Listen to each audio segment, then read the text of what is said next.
leitores! Tudo bem com vocês? Eu espero que sim, porque hoje eu vim falar sobre as 5 melhores leituras que eu concluí no primeiro trimestre.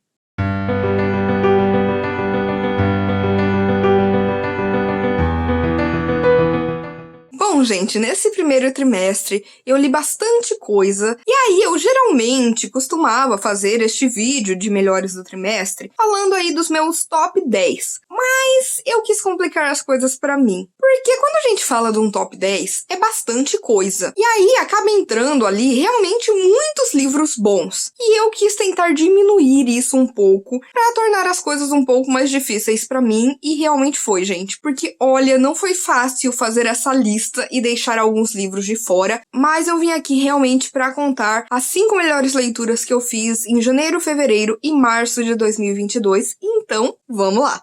Vou começar falando, lógico, de Junji Ito com Censor. Em quinto lugar, eu tive que colocar Censor do Junji Ito, porque essa foi uma história que eu gostei bastante e que eu acho que ela é para quem é realmente fã de Junji Ito. Porque em Censor, a gente vai conhecer essa garota, a Kyoko, que está fazendo ali uma trilha e acaba passando perto de um vulcão. E desse vulcão começam a sair ali fiapos, ela acha que é uma coisa mesmo vulcânica, mas não, são cabelos loiros. De repente aparece um cara, leva ela para uma vila e eles falam, olha, nós estivemos aqui por muito tempo esperando você. A vila é coberta de cabelo loiro e existe uma lenda de um padre que fugiu para aquela vila, que foi perseguido, foi morto, outros habitantes da vila também, mas a Kyoko é muito importante pra tudo isso. E lógico que eu não vou contar por quê, porque é spoiler. Mas aí a gente também vai ter um culto de pessoas que querem de alguma forma alcançar todo o segredo do universo, todas as informações universais. E pra isso eles precisam fazer todo um ritual bizarro. A gente vai ter também um repórter que vai acabar aí entrando no meio disso tudo, tentando ajudar a Kyoko. E capítulo após capítulo, a gente vai vendo essa história se desenvolver. Foi uma história que eu gostei bastante, porque, primeiro, ela é um ótimo horror cósmico para quem tá procurando alguma coisa aí fora de Lovecraft. Sério, é um horror cósmico maravilhoso, tem todos os elementos incríveis que fazem mesmo o horror cósmico ser aí um subgênero que eu tanto amo. E mais do que tudo, essa é uma grande ode ao próprio trabalho do Junji Ito, porque aqui você vai ter uma mistura de tudo que ele já criou até o momento. Então você vai ter elementos de Uzumaki, Tomie, Gyo, Remina. É aquele tipo de história feito pra quem realmente gosta de Junji Ito, pra quem realmente vai ali, tá lendo,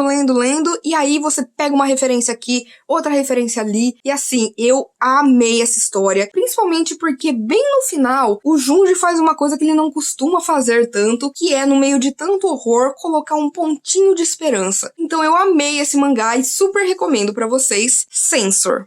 E em quarto lugar, não temos aí uma grande novidade, porque ficou Dissolving Classroom, também do Junji Ito. Gente, nesse primeiro trimestre do ano, eu só li 2 obras de Junji Ito, e foram Censor e Dissolving Classroom, que saiu no Brasil pelo Pipoque Nankin, com o nome de A Sala de Aula que Derreteu, e foi a primeira leitura que eu fiz no ano, e claro, foi um 5 estrelas. Porque aqui a gente vai conhecer 2 irmãos, o Yuma e a Shizumi. E eles sempre acabam mudando de cidade pra cidade com bastante frequência e eles não têm, assim, pais. O responsável é o Yuma. E o Yuma é transferido para uma nova escola e a Keiko se interessa por ele, mas acha que é algo muito estranho, que ele é um cara extremamente submisso. O tempo inteiro ele se desculpa por tudo.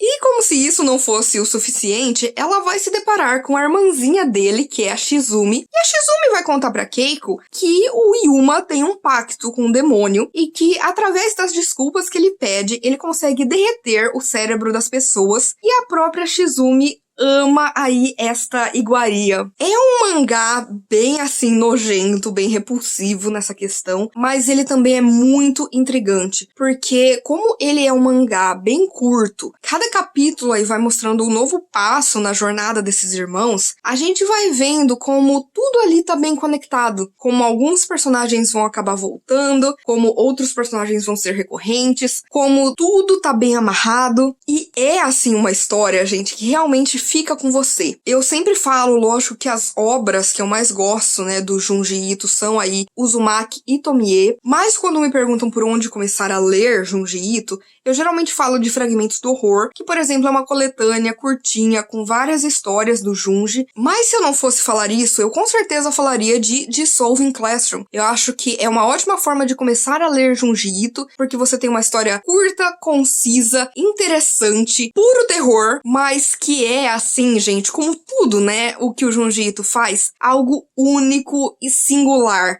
mas extremamente brilhante.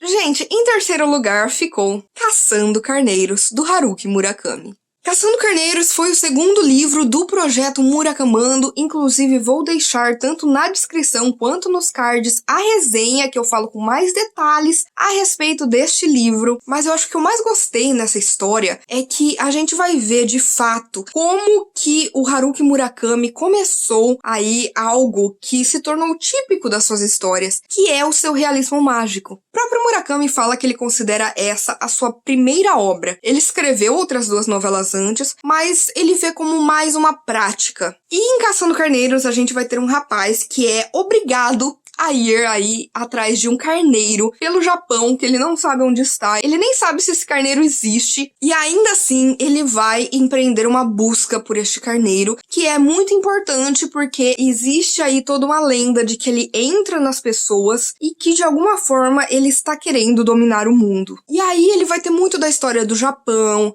a gente vai ver muito uma coisa triste, melancólica, que também aí faz parte do estilo de narrativa do Murakami, frases simples, mas impactantes, uma leitura viciante e que acaba contando aí com elementos realmente mágicos, coisas que você não imagina, como por exemplo essa coisa de um carneiro que quer conquistar o mundo. Então, ele foi um livro muito especial pra mim, porque ele foi a primeira leitura do Murakami que se tornou assim 5 estrelas pra mim, a não ser, lógico, o conto Sono, que eu amo, mas é um conto. Esse foi, de fato, o primeiro romance que eu amei do Murakami, que fez com que eu devorasse essas páginas, que me fez ficar completamente encantada, não só pela narrativa, como pelos elementos que ele vai colocar nessa história. Dá pra perceber que eu amei pelo tanto que eu marquei. E assim, gente, que livro maravilhoso. E claro, eu super recomendo pra quem quiser começar a ler Murakami, comece aí por Caçando Carneiros, porque que história, que enredo e que privilégio foi poder ter lido este livro tão maravilhoso.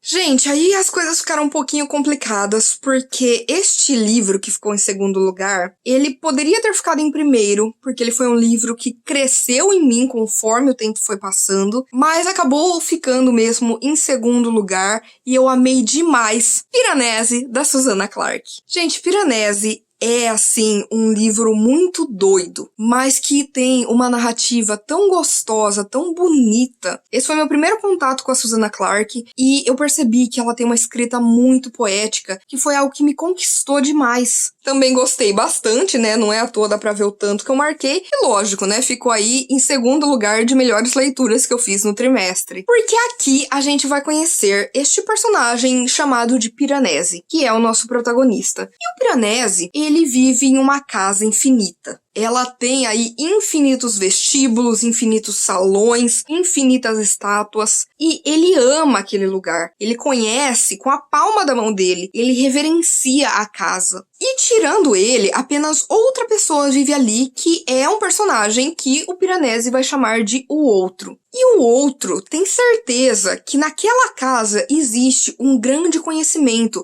um segredo escondido, que eles precisam descobrir. E essa história, ela é toda contada do ponto de vista do Piranesi. A gente vai tendo registros de diários dele. O mais interessante é que até boa parte da história, você tá ali sendo apresentado aquele lugar. A Susanna Clarke vai pintando quadros na sua mente, por mais inimagináveis que sejam, e você vai acompanhando o dia a dia do Piranesi, sabe? Como que ele vai de um vestíbulo pro outro, como que ele faz pra pegar peixes e algas, como ele vai ali encontrando aqui e ali um albatroz, como ele vai se encontrando com o outro e tentando ali descobrir qual seria esse segredo. Mas vai chegar um momento em que a história, de repente, ela vai passar por uma mudança que vai explodir a sua cabeça. Você vai ficar assim, o que tá acontecendo? Porque talvez eles não estejam sozinhos naquela casa. E talvez aquela casa seja algo muito mais complexo do que parece. E assim, eu realmente fiquei encantada com a escrita da Susanna Clarke, de como ela consegue realmente pintar quadros na nossa imaginação, de como ela vai criando ali uma história muito bela, poética, na maneira como é escrita, mas que também vai falar de temas muito importantes. Vai falar sobre abandono, vai falar sobre trauma, vai falar sobre solidão, vai falar sobre aprisionamento, vai falar sobre liberdade. Esse é um livro que é extremamente melancólico. É um livro que, por exemplo, me deixou meio pra baixo, mas exatamente porque você vai acompanhando tudo do ponto de vista do Piranesi, como ele vê as coisas, e como a maneira como ele vê, ao mesmo tempo em que é muito bonita,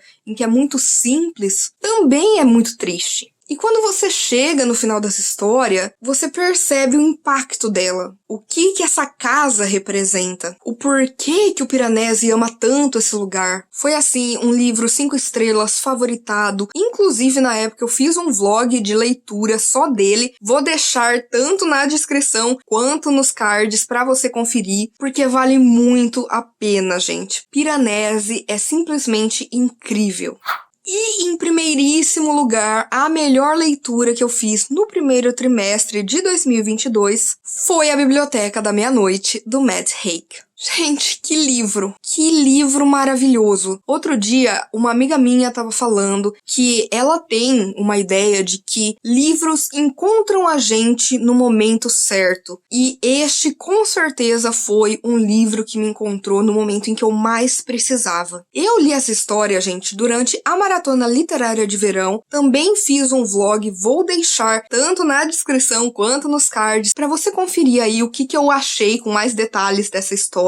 Mas mais do que isso, eu estava lendo este livro quando eu tive um colapso mental no começo desse ano, em que depressão, ansiedade, pânico, tudo ali juntou ao mesmo tempo e me deu algo muito ruim. Eu tive que começar novos tratamentos, eu tive que mudar minha rotina, mas não pensem que é porque este livro causou isso, muito pelo contrário. Esse livro me ajudou bastante. Lógico, estou fazendo meus tratamentos, estou tomando meus remédios, não estou falando que esse livro é milagroso, não. Mas a leitura dele foi algo que me acalentou muito durante este momento. Porque em A Biblioteca da Meia-Noite a gente vai conhecer uma protagonista que é a Nora Seed. E a Nora Seed já tá aí nos seus 30 e poucos anos e ela percebe que não existe mais motivos para ela continuar vivendo. Ela sente que ela abandonou todos os sonhos que ela tinha, ela tem aí uma lista enorme de arrependimentos e ela tem para ela que ninguém precisa mais dela, ela não conseguiu se tornar nada que ela queria ter se tornado e chegou a hora de acabar com a sua própria vida. Só que quando isso acontece, ela de repente se vê num lugar que é aí uma biblioteca gigantesca, com livros infinitos. E ela vai conhecer uma bibliotecária que vai explicar pra ela que aquela é a Biblioteca da Meia-Noite. E a Biblioteca da Meia-Noite, ela existe num lugar entre a vida e a morte. Cada um daqueles livros ali mostra o que estaria acontecendo na vida da Nora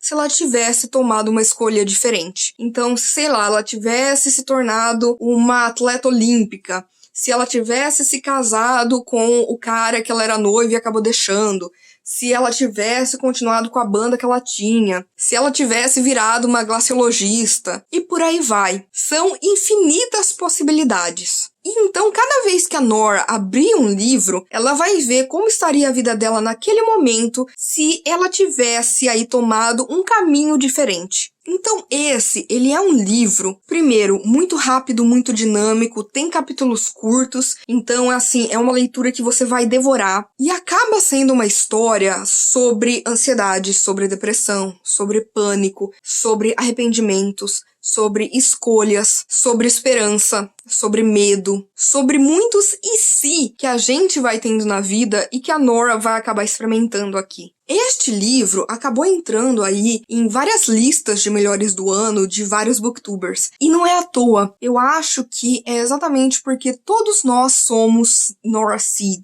Todos nós temos vários arrependimentos, nós temos coisas que a gente gostaria de mudar, nós temos aquela ideia de que, e se eu tomasse aquele caminho, e se eu fizesse aquilo, e se eu tivesse escolhido aquela coisa? E esse é um livro que vai nos trazer muito conforto a respeito dessas questões. Ele é um livro, sim, que ele vai ter, assim, muitas frases de impacto, e eu sei que muitas pessoas não gostam disso, mas pra mim, gente, olha, foi muito importante, eu marquei muita coisa, porque o autor, o Matt Haig, ele já escreveu muitos livros de não ficção que falam sobre coisas que ele enfrentou, como os muitos distúrbios mentais que ele tem. Então, pra mim, ter lido esse livro no momento que eu tava no fundo do poço, foi algo muito especial, porque me ajudou a entender que nada é perfeito.